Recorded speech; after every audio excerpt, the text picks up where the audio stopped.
નમસ્કાર. ગુજરાત કોંગ્રેસમાં અત્યારે ભડકો થયો છે. મુદ્દો છે પાટણનો, પણ લડાઈ છે વર્ચસ્વની. ધારાસભ્ય જિગ્નેશ મેવાણી અને કિરીટ પટેલ સામસામે આવી ગયા, પરંતુ આ વિવાદ પાછળ ખરા ખેલાડી તો કંઈક બીજા જ છે. વિવાદનું મૂળ પાટણ એસસી મોરચાના પ્રમુખ પદનું છે. કિરીટ પટેલ ઈચ્છતા હતા કે તેમના ખાસ માણસ હસમુખ સક્સેના છે એ પ્રમુખ બને, પરંતુ જિગ્નેશ મેવાણીના ખાસ હિતેન્દ્ર પીઠડિયાએ બાજી મારી અને જયાબેન શાહની છે એ નિમણૂક કરાવી દીધી.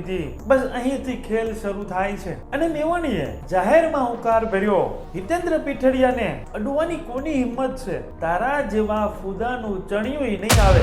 ગુજરાતની સરકારને ઊંચી નીચી કરનારા માણસો છીએ, તારા જેવા ફૂદાનું ચણું નહીં આવે. આ નિવેદને કિરીટ પટેલને અને પાટીદાર સમાજને લાલચોળ કરી દીધા અને હવે સ્થિતિ એવી છે કે પાટણમાં જિગ્નેશ મેવાણીના પૂતળા બળી રહ્યા છે અને કોંગ્રેસનું ઘર સળગી રહ્યું છે. શું આ જૂથવાદ આવનાર સ્થાનિક સ્વરાજ્યની ચૂંટણી કે 2027ની વિધાનસભાની ચૂંટણીમાં કોંગ્રેસને જ ડૂબાડશે? કેમ કે કિરીટ પટેલના સમર્થનમાં ભારતીય જનતા પાર્ટીના, ભાજપના અને કોઈ પક્ષ સાથે ન જોડાયેલા અને સમાજના આગેવાનો પણ આવ્યા છે. તમારું શું માનવું છે? આ વિવાદમાં કોનો પક્ષ સાચો છે? કમેન્ટ કરી જરૂર તમારા વિચારો જણાવજો. ગુજરાતના આવા જ વિશ્લેષણ માટે આજે જ અમારી કરરવ ચેનલને સબસ્ક્રાઇબ કરો.